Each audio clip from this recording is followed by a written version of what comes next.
अस्सलाम वालेकुम everyone and welcome back to the Infotech channel. अगर आप लोग रजिस्टर नहीं करते हैं तो अभी आप लोगों को नया वर्क परमिट या वर्क वीज़ा नहीं मिलेगा। ये बहुत ही ज़्यादा इंपॉर्टेंट अपडेट है उन सब लोगों के लिए जो पे यहाँ पे वर्क वीज़ा के ऊपर काम कर रहे हैं या फिर आने वाले फ्यूचर में वो यहाँ पे वर्क वीज़ा अप्लाई करेंगे। तो यहाँ पे जब से नया साल शुरू हुआ है 2023 तो बहुत सारी नई चेंजेस की गई हैं। विजिट वीज़ा के हवाले से, वर्क परमिट के हवाले से बहुत सारी नई चीज़ें इंट्रोड्यूस कराई गई हैं जो आप लोगों को मालूम होना बहुत ही ज़रूरी है। रिसेंटली कल ही मैंने एक डिटेल वीडियो बनाई थी जहां पे मैंने आपको बताया था कि जो विजिट वीज़ा और वर्क परमिट है उनकी फीसेस को थोड़ा सा बढ़ाया गया है। अगर आपने वो वीडियो देख ली तो उसका लिंक मैं ऊपर अभी आई बटन में भी डाल दूँ, नीचे डिस्क्रिप्शन में भी डाल दूंगा।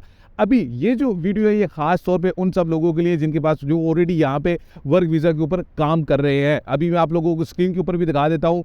फाइन्स है, इसके बाद नो न्यू वर्क परमिट्स या फिर वेज डिडक्शन, सैलरी डिडक्शन है उन सब लोगों के लिए जो कि अभी अनएम्प्लॉयमेंट जो इंश्योरेंस स्कीम है उसके लिए सब्सक्राइब नहीं करते या उसके लिए खुद को रजिस्टर नहीं करते हैं।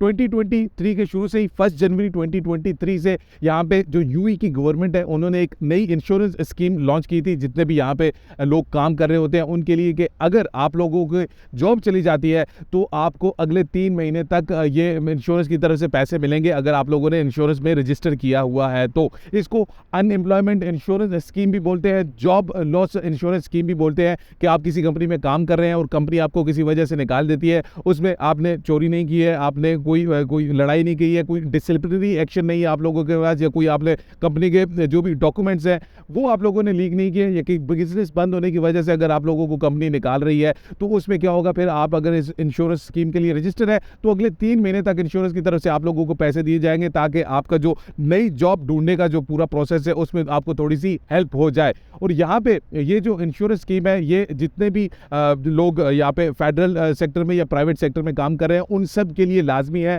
और आपने 30 जून से पहले इस इंश्योरेंस स्कीम के लिए रजिस्टर करना है। अगर आप लोग इस इंश्योरेंस स्कीम के लिए रजिस्टर नहीं करते हैं तो 400 दिरहम का आप लोगों को फाइन लगेगा। और इसमें इंश्योरेंस की फीस भी इतनी ज़्यादा नहीं है। सबसे पहले मैं आप लोगों को फीस यहाँ पे क्लियर कर दूँ। अगर आपकी सैलरी 16,000 दिरहम से कम है, मीन 3,000 है, 4,000 है, 5,000 है, 10,000 है, 12,000 है, 16,000 से कम है तो हर महीने सिर्फ आप लोगों ने 5 दिरहम पे करने हैं।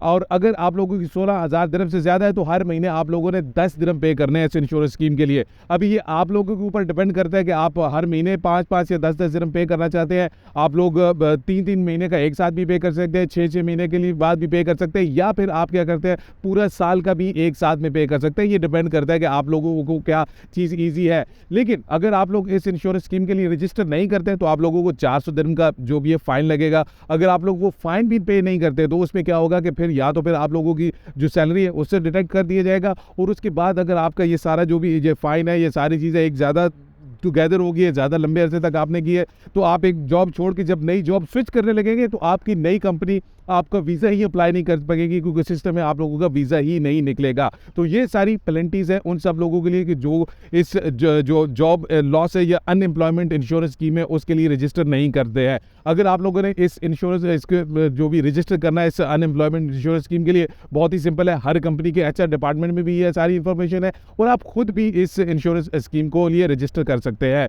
तो जैसा मैंने आपको बताया सारी डिटेल अगर आप लोगों ने देखनी है तो मैं नीचे डिस्क्रिप्शन में उसका पूरा लिंक दे दूंगा कि आप लोगों ने कैसे रजिस्टर करना है और इसकी जितनी भी है मैंने आप लोगों को पेनल्टीज बताई है वो भी सारी चीज़ें मैं आप लोगों को नीचे डिस्क्रिप्शन में डाल दूंगा। आप खुद भी उन सारी चीज़ों को पढ़ सकते हैं। बहुत ही सिंपल है, इतनी ज़्यादा नहीं है। एक तो आपको अनएम्प्लॉयमेंट जो भी है वो एक प्रोटेक्शन मिल जाता है कि आपका वो जो 3 महीने का टाइम होगा उसमें आप लोगों को एक हेल्प आउट मिल जाती है कि आप इजीली एक जॉब सर्च कर पाएंगे। और अगर नहीं करते हैं तो ये फाइन्स हो गए, जिस तरह मैंने आपको बताया 400 दिरहम का फाइन तो सीधा आप लोगों को लग जाएगा। और अगर आप लोग टाइम पे ये इंश्योरेंस पे नहीं कर रहे हैं, सपोज आपने इंश्योरेंस के लिए रजिस्टर तो कर लिया लेकिन आप उसमें टाइम पे नहीं करें तो एक सर्टेन टाइम के बाद आपको 200 दिरहम का जुर्माना भी हो सकता है। तो ये सारी चीज़ें आप लोगों ने अपने जहन में रखनी है और इसकी जितनी भी फुल डिटेल है नीचे मैं डिस्क्रिप्शन में भी डाल देता हूँ। अपना ख्याल रखिएगा अपने इस चैनल का भी।